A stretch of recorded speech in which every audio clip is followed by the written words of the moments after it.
Août 1512, les troupes espagnoles, soutenues par le pape Jules II, massacrent la ville de Prato. Florence tombe. La République, que Nicolas Machiavel a servie pendant 14 ans, s'effondre en quelques semaines, et avec elle, tout ce qu'il a construit, sa position, son influence, son salaire, son but, ses connexions, tout. Mais ce n'était que le commencement. En novembre, un décret officiel destitue Machiavel de toute fonction publique. En février de l'année suivante, son nom apparaît sur une liste de conspirateurs potentiels contre les Médicis. Il est arrêté et la torture commence. Une méthode appelée strappado. Le prisonnier est suspendu par les poignets liés derrière le dos. Le poids du corps disloque les épaules. La douleur est insurmontable. Machiavel tient bon. Il ne confesse rien, parce qu'il n'y avait rien à confesser. Après 3 semaines, il est libéré, mais pas innocenté. Il est exilé dans un petit domaine rural près de Florence, assez près pour voir la ville qu'il aimait, assez loin pour ne pas pouvoir la toucher. Et voici ce que la plupart des gens feraient dans cette situation. Ils passeraient des années à ruminer sur l'injustice, sur la trahison, sur ce qu'ils auraient pu faire différemment. Ils cultiveraient l'amertume. Ils attendraient que quelqu'un vienne les sauver. Ils abandonneraient. Machiavel a fait quelque chose de différent. Et avant de vous dire ce qu'il a fait, je dois vous faire comprendre qui il était avant l'effondrement. Pendant 14 ans, Machiavel a été l'homme qui faisait bouger les choses à Florence, secrétaire de la 2e chancellerie, responsable des missions diplomatiques. Il a parlé avec des rois, négocié avec des papes, observé de près certains des dirigeants les plus puissants d'Europe. Il a vu César Borgia en action, témoigné des manœuvres du pape Jules II, analysé la politique française et espagnole de l'intérieur. Il n'était pas qu'un bureaucrate. Il était un stratège opérationnel, quelqu'un qui voyait les coulisses du pouvoir, qui comprenait comment les décisions étaient réellement prises, qui connaissait la différence entre ce que les dirigeants disent et ce qu'ils font réellement. Et du jour au lendemain, tout cela a pris fin. Imaginez-vous vous réveiller un matin et réaliser que tout ce que vous avez construit pendant 14 ans ne vaut plus rien, que les connexions que vous avez cultivées sont maintenant dangereuses, que les connaissances que vous avez accumulées ne peuvent pas être utilisées, que vous avez été mis de côté, comme si vous n'aviez jamais existé. C'était l'effondrement de Machiavel. Il a transformé son exil en son chef-d'œuvre. En décembre 1513, moins d'1 an après sa libération, il écrit une lettre à un ami florentin. Dans cette lettre, il décrit sa nouvelle routine. Le matin, il s'occupe des questions mondaines de la ferme. Il se dispute avec des bûcherons, converse avec des paysans à la taverne locale, joue aux cartes et aux dés, entre dans des discussions triviales. Mais quand la nuit tombe, tout change. Machiavel écrit « Quand vient le soir, je retourne à la maison et j'entre dans mon bureau. Sur la porte, je quitte les vêtements de la journée, couverts de boue et de poussière, et je me revêts d'habits royaux et de cour, vêtu comme il convient. J'entre dans les cours antiques des hommes d'autrefois, ou reçus par eux avec affection. Je me nourris de cette nourriture qui seule est mienne et pour laquelle je suis né. Cette transformation nocturne n'était pas métaphorique. Il changeait littéralement de vêtements, entrait dans un état mental différent, laissait derrière lui le fermier humilié et devenait le stratège qui conversait avec les grands de l'histoire. Et c'est dans ce processus que le prince est né. Mais attendez, parce que ce que je vais vous révéler maintenant change complètement votre compréhension de cette histoire. Le prince n'a pas été écrit malgré l'exil. Il a été écrit grâce à lui. L'adversité extrême de Machiavel n'a pas été un obstacle à sa créativité. Elle en a été le carburant. Et des recherches scientifiques récentes confirment que ce n'était pas un accident. Des études publiées entre 2024 et 2025 montrent une connexion directe entre l'exposition au trauma et l'augmentation de la créativité. Les chercheurs ont découvert que l'exposition à des événements traumatiques peut prédire positivement de multiples facettes de la créativité. La fluidité, l'originalité, l'engagement dans des activités créatives, les réalisations créatives, et plus encore. La résilience psychologique fonctionne comme un médiateur dans cette relation. Qu'est-ce que cela signifie? Cela signifie que l'adversité extrême peut déclencher une créativité extraordinaire. Pas automatiquement. Pas pour tout le monde. Mais pour ceux qui parviennent à traiter l'expérience de manière productive. Pour ceux qui ont suffisamment de résilience pour ne pas être détruits par le trauma. Pour ceux qui transforment la douleur en données et la souffrance en stratégie. Machiavel a été l'un d'eux, et il n'a pas été le seul. L'histoire est remplie d'exemples de personnes qui ont produit leurs meilleures œuvres pendant ou après des périodes d'adversité extrême. Dostoïevski a écrit certaines de ses œuvres les plus profondes après avoir survécu à un peloton d'exécution simulée et à des années de travaux forcés en Sibérie. Viktor Frankl a développé la logothérapie alors qu'il était dans des camps de concentration nazis. Nelson Mandela a émergé de 27 ans de prison non pas amer, mais transformé en l'un des dirigeants les plus influents du XXe siècle. Je ne dis pas que la souffrance est bonne. Je dis que la souffrance peut être transformée, et que cette transformation produit souvent quelque chose qui n'existerait pas autrement. Maintenant, laissez-moi vous montrer comment il a fait cela, parce que ce n'était pas magique, c'était méthodique. Premièrement, il a créé un rituel de transformation. Le changement de vêtements n'était pas de la vanité. C'était une ancre psychologique, un signal pour le cerveau que le contexte avait changé, que le fermier humilié était resté à la porte, que celui qui entrait dans le bureau était un stratège conversant avec les grands de l'histoire. Des recherches sur la cognition incarnée confirment que des changements physiques comme celui-ci affectent les états mentaux.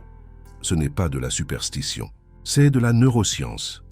Deuxièmement, il a utilisé la distance à son avantage. Quand il était au centre du pouvoir, Machiavel était un participant, trop impliqué pour voir clairement, trop investi émotionnellement pour analyser froidement. L'exil a forcé la distance. Et cette distance s'est transformée en perspective. Il pouvait voir des schémas qu'il ne voyait pas quand il était à l'intérieur du système. Il pouvait analyser sans les pressions politiques du moment. Il pouvait écrire des vérités qu'il n'aurait jamais écrites s'il dépendait encore de la faveur des puissants. Troisièmement, il a transformé l'observation en théorie. Pendant 14 ans, Machiavel a observé le pouvoir de près. Il a vu des dirigeants monter et tomber. Il a vu des stratégies fonctionner et échouer. Il a vu la nature humaine se révéler dans les moments de crise. Mais pendant qu'il travaillait, il n'avait pas le temps de systématiser ses observations. L'exil lui a donné ce temps, a forcé la pause qui a permis de transformer l'expérience en connaissances structurées. Quatrièmement, il a écrit avec l'urgence de la survie. Le Prince n'était pas un exercice académique. C'était une tentative désespérée de retrouver de la pertinence. Nicolas Machiavel l'a dédié à Laurent de Médicis, dans l'espoir de l'impressionner suffisamment pour être rappelé au service public. Cette urgence se reflète dans le texte, direct, sans fioriture, sans hésitation. Chaque mot calculé pour démontrer sa valeur, pour prouver qu'il était encore utile, pour montrer que ses 14 années d'expérience valaient quelque chose. Et voici la partie la plus fascinante. Le prince a échoué dans son but initial. Nicolas Machiavel n'a jamais été rappelé au pouvoir par les Médicis. Il est mort en 1527, toujours dans une relative obscurité, rêvant encore de retourner à la vie politique active. L'œuvre qu'il a écrite pour impressionner Laurent a été globalement ignorée de son vivant. Mais 500 ans plus tard, Le Prince est l'une des œuvres les plus influentes de l'histoire humaine. Il est étudié dans les universités du monde entier. Son nom est devenu un adjectif, machiavélique. Son analyse du pouvoir reste pertinente en plein XXIe siècle. La leçon ici est brutale, et elle doit être répétée parce que la plupart ne la comprendront pas du premier coup. Le succès du prince n'a rien à voir avec la reconnaissance de son vivant. Nicolas Machiavel est mort en pensant qu'il avait échoué, mort en essayant encore de revenir au pouvoir politique, mort sans savoir qu'il avait écrit l'une des œuvres les plus influentes de l'histoire. La reconnaissance est venue après, bien après, et cela révèle quelque chose de fondamental sur la création pendant l'adversité. Vous ne pouvez pas créer en espérant un résultat immédiat. Si Nicolas Machiavel avait arrêté d'écrire quand il a réalisé que Laurent de Médicis n'était pas impressionné, Le Prince n'aurait peut-être jamais été terminé. S'il avait mesuré la valeur de son travail uniquement par le feedback immédiat, il aurait abandonné. Ce qui a soutenu sa création n'était pas l'espoir de reconnaissance, c'était un besoin interne de processus, de donner forme, de transformer le chaos en ordre. Et c'est scientifiquement validé. Des chercheurs qui étudient la créativité et les traumatismes ont identifié que l'acte de créer en soi a des effets thérapeutiques indépendants du résultat externe. Le processus de donner forme à des expériences chaotiques réorganise la pensée. L'acte d'écrire sur un traumatisme aide à le traiter. La création n'est pas seulement un produit. C'est un outil de transformation. Nicolas Machiavel n'a pas transformé son exil en chef-d'œuvre parce qu'il avait un plan parfait. Il l'a transformé parce qu'il a continué à créer, même quand cela semblait inutile, même quand le but initial a échoué, même quand il n'y avait aucune garantie de reconnaissance. Il a créé parce que créer était la seule chose qu'il contrôlait encore. Et cela nous amène à un principe fondamental. Quand vous perdez tout ce que vous aviez, ce qui reste est ce que vous êtes vraiment.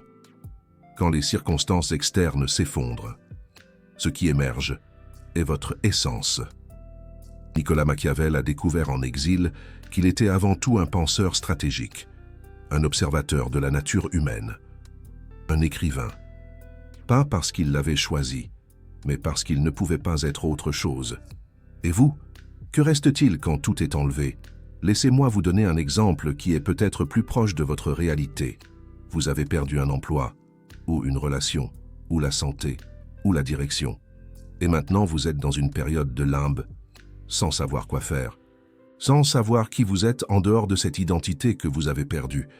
Vous étiez le professionnel dans tel domaine, le partenaire de quelqu'un, la personne en bonne santé. Et maintenant, vous n'êtes plus rien de tout cela.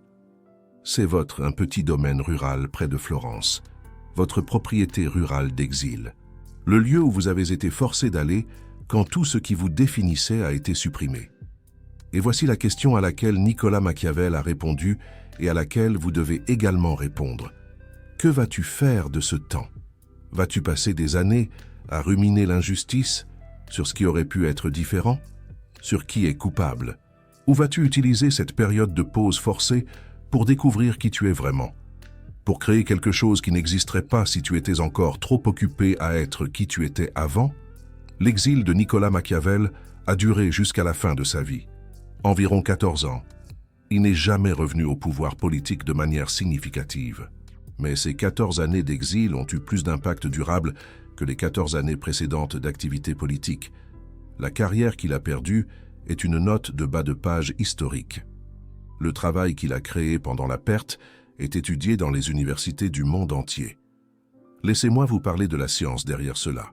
Les chercheurs ont identifié un phénomène appelé croissance post-traumatique. C'est différent de simplement survivre au traumatisme. C'est émerger du traumatisme transformé de manière positive. Des changements dans la perception de soi, un sentiment accru de compétence, d'autodétermination et de force, des changements dans les relations, une plus grande ouverture émotionnelle, une connexion et une empathie, des changements dans la philosophie de vie, un sentiment accru de signification et de but. Nicolas Machiavel a présenté toutes ces caractéristiques. Après l'exil, ses écrits montrent une clarté qui n'existait pas auparavant, une honnêteté brutale qu'il n'aurait peut-être pas eu le courage d'exprimer quand il dépendait encore de puissants protecteurs, une profondeur d'observation qui ne vient que de quelqu'un qui a vu la vie sous de multiples angles, de l'intérieur du pouvoir et de l'extérieur, du sommet et du fond. Et voici une autre donnée scientifique pertinente. Des études montrent que la créativité fonctionne comme un facteur de résilience. Non seulement le traumatisme peut augmenter la créativité peut augmenter la capacité à faire face au traumatisme. C'est une voie à double sens. Les personnes créatives ont plus de ressources pour traiter l'adversité. Et l'adversité peut réveiller une créativité latente. Nicolas Machiavel a utilisé l'écriture comme outil de traitement. Chaque page du Prince était aussi une façon de donner un sens à ce qui s'était passé, de transformer une expérience chaotique en connaissance structurée, de convertir l'impuissance en influence, même si ce n'était que l'influence de ses idées sur le papier. Et ce n'était pas seulement le Prince. pendant son exil. Nicolas Machiavel a également écrit les discours sur la première décade de Tite Live, une analyse profonde de la République romaine et du fonctionnement des systèmes politiques. Il a écrit L'art de la guerre, un traité sur la stratégie militaire. Il a écrit des pièces de théâtre. La Mandragore est considérée comme l'une des meilleures comédies de la Renaissance italienne. Il a écrit de la poésie. L'histoire de Florence. L'exil n'a pas produit une œuvre. Il a produit une bibliothèque. Et ce n'était pas malgré les circonstances défavorables. C'était parce que les circonstances défavorables avaient en supprimé toutes les autres options. Quand vous ne pouvez rien faire d'autre que penser et écrire deviennent votre obsession, votre thérapie, votre façon d'exister dans le monde. Mais attendez, il y a quelque chose que je dois clarifier. Je ne suis pas en train de romantiser la souffrance de Nicolas Machiavel. Il n'était pas heureux de son exil. Il n'était pas reconnaissant pour la torture, jusqu'à la fin de sa vie. Il a essayé de revenir au pouvoir. Il a écrit des lettres suppliantes. Il a fait du lobbying avec qui il pouvait. La blessure ne s'est jamais complètement cicatrisée. Ce que je dis est différent. Il n'a pas attendu que la blessure cicatrise pour commencer à créer. Il a créé avec la blessure ouverte, utilisant la douleur comme carburant et non malgré elle, transformant la limitation en spécialisation. S'il ne pouvait agir directement dans le monde politique, il analyserait comment ce monde fonctionnait. S'il ne pouvait exercer le pouvoir, il théoriserait sur la façon dont il est exercé. C'est ce que les chercheurs appellent le reframing. Re-raconter l'histoire d'une manière qui préserve l'agence, même dans des circonstances qui semblent la supprimer complètement. Ce n'est pas de la négation. C'est une forme stratégique de traiter la réalité. Maintenant, je vais vous donner quelque chose de pratique. Si vous traversez une période d'effondrement, si vous avez perdu votre emploi, une relation, votre santé, votre direction, si vous sentez que tout ce que vous avez construit s'est écroulé, il existe un processus que vous pouvez suivre. Il n'éliminera pas la douleur, mais il peut la transformer. Première étape, identifiez ce que vous contrôlez encore. Nicolas Machiavel ne contrôlait pas sa position politique, mais il contrôlait ses heures nocturnes. Il contrôlait ce qu'il lisait. Il contrôlait ce qu'il écrivait. Il contrôlait la façon dont il traitait son expérience. Vous aussi, vous avez des domaines de contrôle. Même s'ils vous semblent petits, identifiez-les. Concentrez-vous dessus. Deuxième étape, créez un rituel de transformation. Pas besoin de changer de vêtements comme Machiavel. Cela peut être n'importe quoi qui signale à votre cerveau « Maintenant, je suis dans un mode différent ». Un espace spécifique, un horaire fixe, une musique, un café préparé d'une certaine façon. Le rituel crée un pont entre qui vous êtes dans les circonstances actuelles et qui vous pouvez être malgré elles. Troisième étape, utilisez la distance forcée comme perspective. Vous avez été retiré d'une situation, cela fait mal, mais cela offre aussi un angle que vous n'aviez pas auparavant. Qu'est-ce que vous pouvez voir maintenant que vous ne voyiez pas quand vous étiez dedans?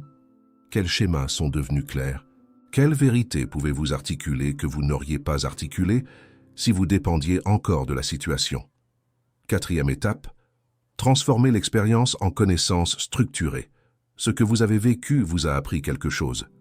Il peut sembler que cela ne vous ait appris que de la douleur, mais à l'intérieur de cette douleur, il y a de l'information. Sur vous, sur les autres, sur la façon dont les systèmes fonctionnent. Écrivez, organisez, systématisez, pas nécessairement pour publier, mais pour traiter, pour extraire. Cinquième étape, créer avec urgence, sans garantie. Machiavel a écrit Le Prince sans savoir si quelqu'un le lirait, sans garantie que cela fonctionnerait. Avec l'urgence de celui qui a besoin de prouver sa valeur. Cette combinaison d'urgence et d'incertitude produit souvent le meilleur travail. N'attendez pas des conditions idéales. N'attendez pas de garantie. Créez maintenant, avec ce que vous avez. Pour qui peut entendre? Et laissez-moi vous donner une sixième étape qui est rarement mentionnée. Sixième étape. Acceptez que la reconnaissance puisse ne jamais venir. Machiavel est mort sans savoir que son œuvre serait immortelle. S'il avait conditionné sa création à la reconnaissance, il n'aurait peut-être jamais créé. Ce qui soutient la création pendant l'adversité ne peut être l'attente d'un résultat. Cela doit être quelque chose de plus profond. Le besoin de traiter, la compulsion de donner forme, l'incapacité de ne pas créer. Et voici la partie la plus difficile de cette vérité. Peut-être que votre travail ne sera jamais reconnu de votre vivant.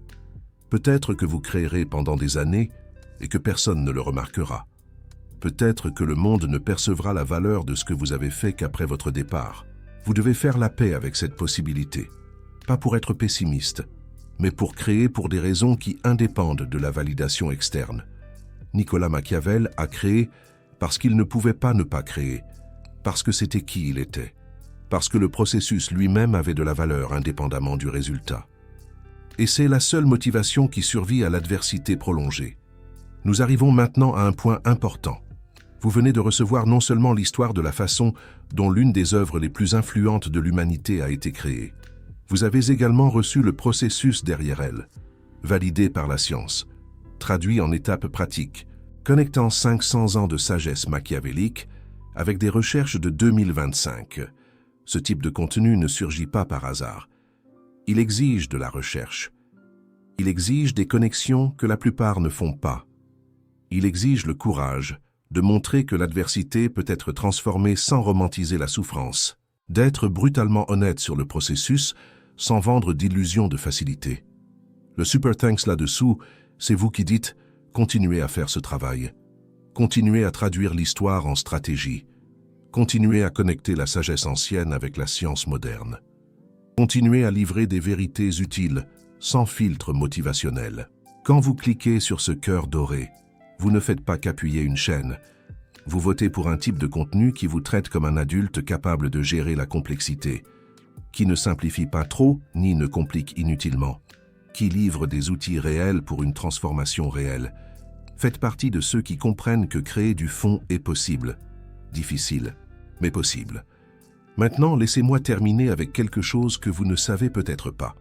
La lettre de Machiavel à un ami florentin, celle dans laquelle il décrit son rituel nocturne, est l'une des lettres les plus célèbres de l'histoire de la littérature. Pas parce qu'il l'avait planifiée ainsi, mais parce qu'elle a capturé quelque chose d'universellement humain.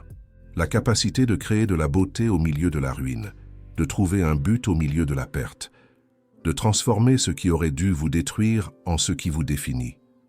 Il a écrit « Pendant 4 heures, je ne ressens pas d'ennui. J'oublie tous les problèmes. Je ne crains pas la pauvreté. La mort ne m'effraie pas. Je me transfère entièrement en eux. » C'était le pouvoir de son rituel, pas d'éliminer la réalité, mais de créer une réalité parallèle où il était encore qui il était né pour être, où le paysan exilé disparaissait et le stratège émergeait. Et vous? Quelle est votre version de cette transformation? Quel est le travail pour lequel vous êtes né et que vous pouvez faire indépendamment des circonstances externes? Quel est le rituel qui vous transporte, de qui les circonstances vous ont forcé à être vers qui vous êtes réellement? Répondez-moi dans les commentaires. Écrivez équipe victime si vous croyez que les circonstances déterminent le destin. Écrivez équipe créateur si vous croyez qu'il est possible de créer même du fond. Racontez quel a été ou quel est votre exil personnel et comment vous transformez ou comptez transformer. Parce qu'au final, l'histoire de Machiavel n'est pas celle d'un homme qui a vécu il y a 500 ans. Elle parle de vous, de la capacité humaine d'émerger des effondrements, de convertir la tragédie en un travail qui transcende la tragédie, de créer des chefs-d'œuvre à partir de ruines. Nicolas Machiavel a tout perdu en 1512 et a gagné l'immortalité en 1513. Pas malgré la perte, à cause de la façon dont il a traité la perte. Et laissez-moi vous raconter un détail final que peu connaissent. Dans les dernières années de sa vie, Machiavel a finalement obtenu un petit retour au service public. Les Médicis l'ont engagé pour écrire l'histoire de Florence. Ce n'était pas la position dont il rêvait. Ce n'était pas le pouvoir politique qu'il avait désiré pendant 14 ans, mais c'était quelque chose. Une reconnaissance minimale qu'il avait encore de la valeur. Et vous savez ce qui est ironique, cette œuvre de commande, pour laquelle il a été payé, est beaucoup moins lue et influente que Le Prince, qu'il a écrit de sa propre initiative, sans rémunération, sans garantie, pendant son exil le plus profond. Le travail qu'il a accompli par nécessité intérieure a surclassé le travail qu'il a fait par obligation externe. Ce n'est pas une coïncidence, c'est une régularité. Les œuvres qui naissent de la nécessité de digérer l'adversité possèdent souvent une profondeur et une authenticité que les œuvres commandées ne parviennent pas à égaler, parce qu'elles ont été écrites avec du sang et non avec de l'encre, parce qu'elles proviennent d'un lieu de transformation réel et non d'une obligation professionnelle. Imaginez un artiste comme Gainsbourg, tirant sa créativité de ses propres luttes personnelles. La même transformation s'offre à vous, pas identique, différente. Mais le principe est le même. L'adversité n'a pas à vous détruire. Elle peut vous distiller, retirer ce qui était accidentel et révéler ce qui est essentiel. Impensez à la manière dont Édith Piaf a transformé sa vie difficile en chansons intemporelles. La question n'est pas de savoir si vous allez faire face à des effondrements. Tout le monde y est confronté.